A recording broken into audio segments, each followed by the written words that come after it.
Welcome to EPG Pathshala. I am Shurmila Mojumdar, Associate Professor, Department of English, University of Kalyani, West Bengal. This is your module on the I Have a Dream speech of Martin Luther King Jr. But before we go into the model, I will just like to tell you a few things about the situation of the black people in America and the movements which led to the civil rights movement, which was so ably led by him. You remember that after the Civil War, the slaves were emancipated, and slaves who mostly lived on the southern part of America on the cotton plantations, they were freed. But almost immediately after the emancipation of the African American people, there was the Reconstruction era where the white, mostly Democrats, they regained power in the southern Confederate states, and they managed to enact legislations by which the blacks were deleted from the voting list, and only black males, because only the males could vote at that point of time in America. They were disenfranchised, they were deprived of various privileges and rights which were legally due to them, and this continued for some time. And even after the era of Reconstruction came to an end, lots of African American people, they migrated from the southern states of America to Harlem, which is in the New York City, and also people of African origin came from the Caribbean. And you see, after the First World War, there was a big literary movement which is called the Harlem Renaissance, which is actually a flowering of the long drawn out struggle of the African American people to establish themselves on the American soil, to establish their right as citizens of the United States of America, and to have the privilege that the white Americans enjoy to establish equality with the white people. Though this was largely a literary movement, these gave expression to the pain and anguish of the African American people at being treated the way they were by the white Americans, and also their aspirations. But this is not to say that all the white Americans were hostile to the black Americans. There were people from the Republican Party, which was best known as the party represented by Abraham Lincoln, and there were some from the Democratic Party as well who supported the cause of the black movement. Now we come to this module. The module discusses the context, content and significance of Martin Luther King's famous speech, I Have a Dream. Here is the short biography of Martin Luther King Jr. and his contribution to the American civil rights movement. Martin Luther King was born on January 15, 1929 in Atlanta, a rural area of Georgia. Parents were Michael King Sr. and Alberta Williams King. After completing his education, he became a Baptist minister and a civil rights activist. As a civil rights activist, he had led a few important demonstrations like Montgomery bus boycott, 1955. You probably remember the story of Rosa Parker, a black woman who refused to give up her seat to a white person. Birmingham mass demonstration 1963, Memphis sanitation workers strike 1968 with overwhelming success against racist and discriminatory practices and rules. Before we proceed further, I would like to make a few points here. This civil rights movement led by Martin Luther King Jr. was non-violent, and in this ideology of non-violence, he was hugely inspired by Mohandas Karamchand Gandhi. In fact, there was a big portrait of Gandhi in his office, and he has acknowledged his death to Gandhi in many of his discussions, and the non-violent way of resisting government or colonizing power or a discriminatory system. Gandhi started it in South Africa, then he practiced it against the British in India, and the same ideology was adopted by Martin Luther King in America in his fight against the racist suprematist society of the United States of America.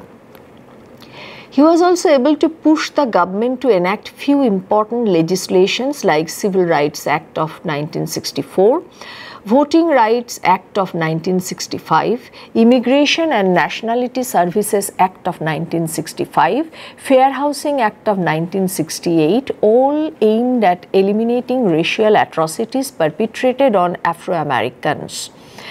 He was awarded Nobel Peace Prize in 1964 for all the work he did for the establishment of rights of the African Americans in the United States of America. Now we move over to the context of the speech. The speech was delivered in Washington in 1963 at one of the largest civil rights demonstrations in front of 250,000 people, demanding the enactment of strong civil rights legislations to stop all sorts of racial discrimination.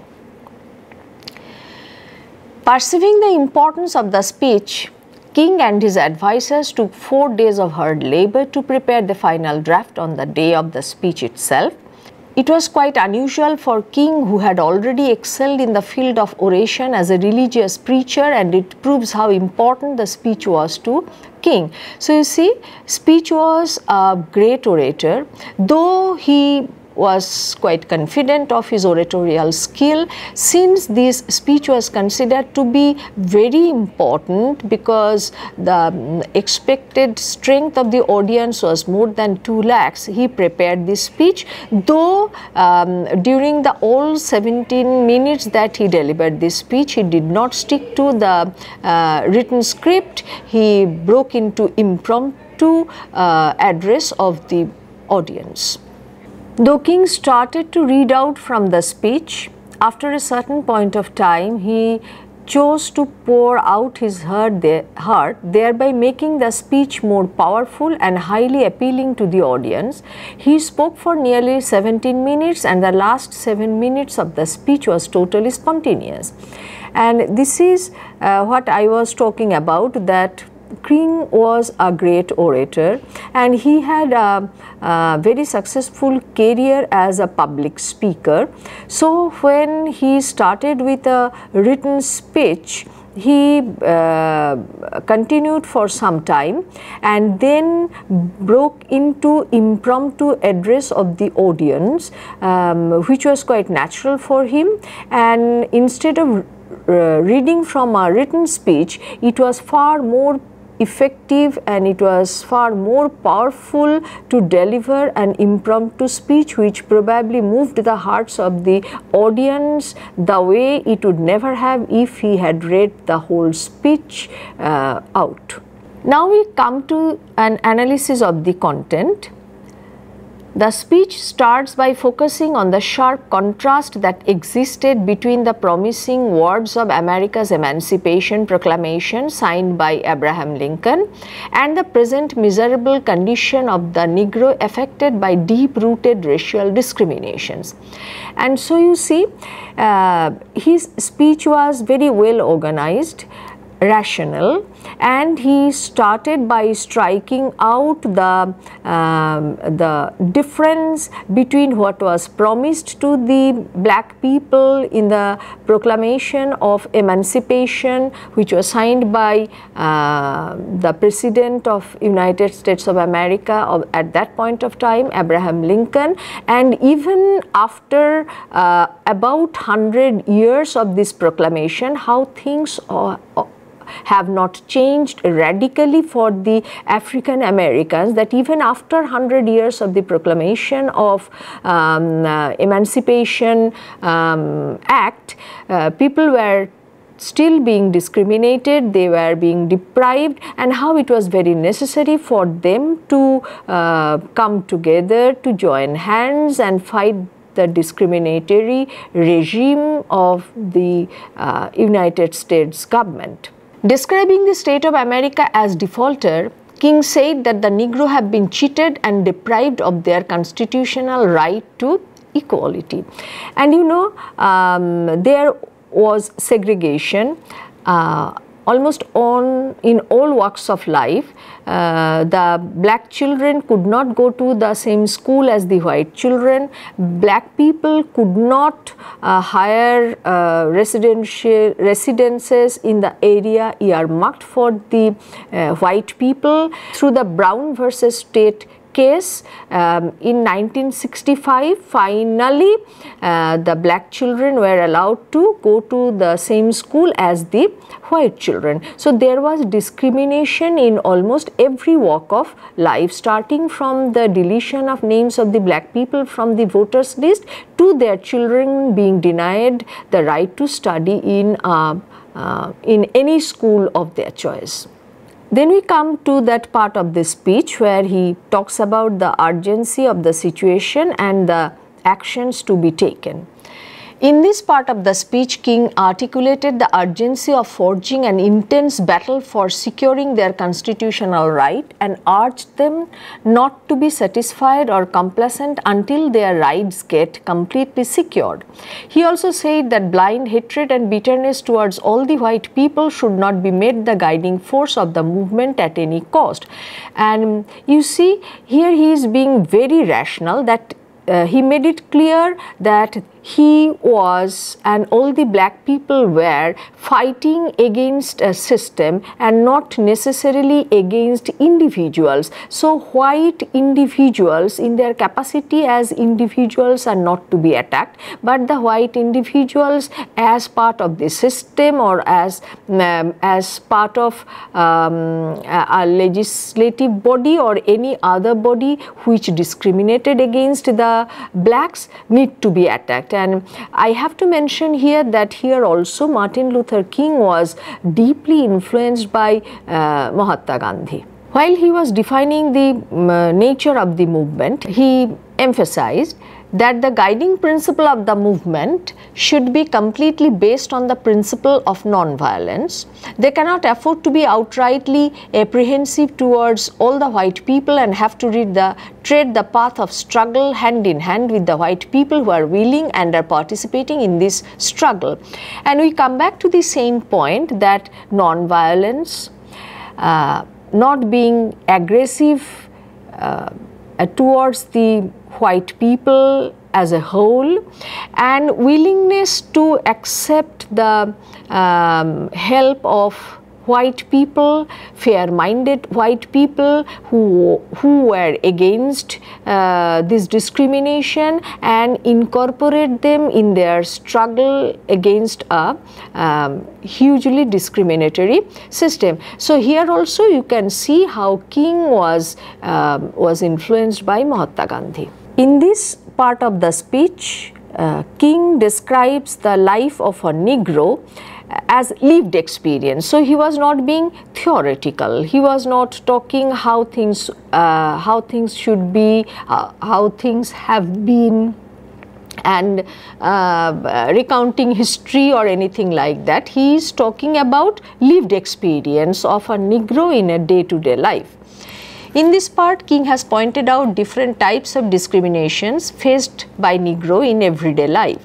How the Negro have been denied lodging in motels, hotels, how they have been denied the voting right, how their children are treated as unequal, how they have been subjected to inhuman torture at the hand of police force are the points that were raised by King in this section of the speech. So, you see, he is appealing to the audience in a way to which they can relate readily. And if somebody is told that black children are being discriminated against in school, there has to be a large number of people in the audience who immediately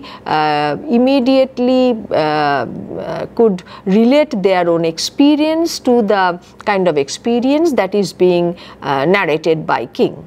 Then he goes into a passionate appeal.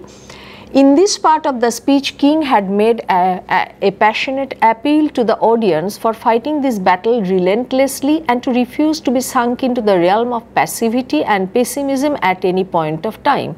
So, here King recognizes a very important ingredient in any civil rights movement, which is patience, which is the ability to sustain the zeal for a long time and not to sink into passivity and pessimism that nothing is coming of it, so let us give up. He realized that this is something which takes time, because you are fighting a system which has been entrenched in the United States of America for more than 3 centuries, and so it will take time to fight this system to get the results. So, the important thing is stay together, stay connected, don't lose hope, keep up the movement and never feel pessimistic about the outcome. In this last and most emotional section of the speech, King had asserted his dream of an emancipated American society where discrimination and injustice on the basis of race will not be there anymore. His aim was to inject the dream into the mind of the audience through the use of highly intense and passion-filled language. He also asserted in his faith in the possibility of materialization of this dream if fellow people remain determined. And so we come to a kind of stylistic analysis of this speech, because the kind of language that he used was very effective in this kind of a speech. It had to be emotive, it had to communicate his own passion to the audience, so that the audience is duly inspired. The speech is persuasive in nature, and here King had employed simple language to connect with the masses with considerable ease. The choice of such language was aimed at persuading the common audience to believe in the possibility of the dream of a discrimination-free society coming true. Now, you see, he was talking to people, many of whom were not educated, many of whom have been subjected to discrimination of violent nature, and it was they were largely pessimistic, and it was important that he speaks language which common people can understand, with which he can communicate really, and which will encourage people to have faith in dream, because to have faith in a dream is not very easy, because ordinary people consider dream to be something which is never going to be fulfilled. This is something far-fetched and not a part of reality. But what King was trying to do is to make the dream appear like reality. Anaphora is a part of speech which is defined as the repetition of a word or phrase at the starting of successive sentences or clauses. Now, this is the stylistic device we were talking about, and this is the stylistic device which King adopted in this speech. He kept on repeating certain words and phrases at the beginning of successive sentences, and what happens as a result of which the largely uneducated people who will probably never go back to the written speech will remember these words and phrases because they are being repeated. Here are a few examples. Now it's the time, repeated 6 times. 100 years later, repeated 4 times. With this faith, repeated 3 times. I have a dream, repeated 8 times. These are examples of anaphora used by King. It is used for conveying the main messages to the audience in an emphatic manner, which was bound to have a long-lasting impact upon the mind of everyone. You remember the practice of using refrains in poetry? It is used for the same purpose, because one thought, one particular expression is repeated over and over again, and that becomes important in oral tradition, because orality requires the audience, that the audience's attention is retained, and to retain the attention of the audience, it is necessary that key words, key ideas, key phrases are repeated. There is contrast also. Now we are presenting 2 contrasting ideas within a sentence. Examples: with this faith, we will be able to transform the jangling discords of our nation into a beautiful symphony of brotherhood.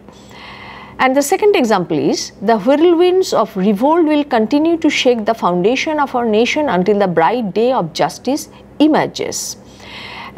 King had used this contrast to hammer home his own idea into the audience with utmost precision. The examples are as follow: figurative speech and symbolism. So, you know, there are figures of speech in English language, various kinds of figures of speech, which the figures of speech are devices to emphasize certain things, to drive home certain things, to make clear certain things more forcefully than a language which does not use figure of speech would have been able to do. So, here are the examples. Phrases like seared in the flames of withering injustice, manacles of segregation and the chains of discrimination, whirlwinds of revolt, oasis of freedom and justice, and symphony of brotherhood. These are the examples of figurative speeches. Now you can see this use of figurative speech is slightly removed from the ordinary everyday language, but he deliberately used this because the figurative speeches which accommodate in one sentence contrasting ideas make the contrast more inevitable, more apparent, and thereby more forceful. King had used them as powerful literary tools to represent the images of inequality and oppression in a powerful and vivid way. King also uses metaphors and similes in his speech. You know, metaphor and simile, they are 2 figures of speech very commonly used in English language, and they are all about comparison. What happens in a metaphor? The comparison is implied, and what happens in a simile? The comparison is explicit. Striking metaphors and similes have also been used by King to describe the injustice meted out to the African American. Examples: America has given the Negro people a bad check which has come back marked. Now you see, this is a metaphor. If you use a bad check which is not honored at the bank, it is the recipient who suffers because he does not get the money which has been promised to him. So, America has given the Negro people a bad check which has come back marked insufficient funds, but we refuse to believe that the Bank of Justice is bankrupt. We refuse to believe that there are insufficient funds in the great vaults of opportunity of this nation. So we have come to cash this check, a check that will give us upon demand the riches of freedom and the security of justice. So you see, he continues with the metaphor of banking. This is banking metaphor, by which he uses the image of a check that is being issued, that is being dishonored, and subsequently a check which is being encashed, and the recipient of the check, he gets the cash. To meet the same end of describing the existing practice of discrimination and injustice, King had used similes like justice rolls down like water, righteousness like a mighty stream, work together as sisters and brothers. Now, as I was telling you, simile is a figure of speech where the comparison is explicit, is very clear, and mostly either like or as is used to make this comparison explicit. There are biblical allusions as well in the speech, because you have to remember that King was a Baptist minister at the beginning of his career. This historical speech contains biblical allusions too. Examples: and we will not be satisfied until justice rolls down like water and righteousness like a mighty stream. This is an allusion to Amos, and quote, that one day every valley shall be exalted, every hill and mountain will be made straight. This is an allusion to Isaiah. They helped King to attract the audience's attention and to make the speech all the more powerful, because you have to remember he was talking to an audience, a Christian audience who were still believers, and so biblical allusions are particularly relevant for this audience. Now we come to a consideration of the significance of the speech. It is considered to be one of the most important speeches because of its immense impact.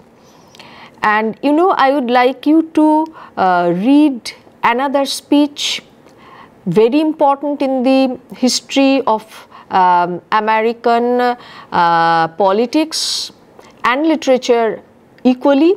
It's the Gettysburg speech delivered by Abraham Lincoln, and you can see the link between the two speeches. The Gettysburg speech is about American democracy, where Lincoln talked about the equal right of all the Americans, and here is this I Have a Dream speech where King is talking about the equal rights of the blacks. It's a kind of logical extension of what Abraham Lincoln talked about in the Gettysburg speech. It had redefined the course of American civil rights movement in a positive manner. It changed the fate and destiny of millions of black people and of entire nation. It still continues to be awe-inspiring and still continues to be the song of freedom and resistance for many oppressed and marginalized sections of world population.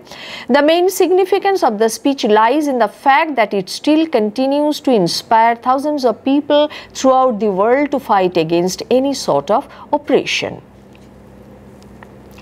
So, you see how King has actually integrated black people in the mainstream life of America, how white supremacist America was forced to take note of the discrimination meted out to the black people, and they made several legislations to correct this, and the blacks were given the right to live in any locality. They were given the right to send their children to the schools of their choice, and these are the immediate effects of King's work. But what is even more important, what I have tried to point out already, that how King had carried on a tradition of protest against discrimination in in American history. If you link the two speeches, the Gettysburg speech and the I Have a Dream speech, you will immediately see how it has continued for over 100 years. Of course, there were breaks, there were periods of huge disappointment, but still it survived. And King's speech is also very important, because whatever America has achieved because of his activism is as important as how it has continued to inspire people all over the world, cutting across class, caste, gender, nationality, to protest against anything which is considered to be discriminatory, which is considered to be oppressive, and which infringes upon the individual's right to live a fulfilling life, to realize his potential. Thank you.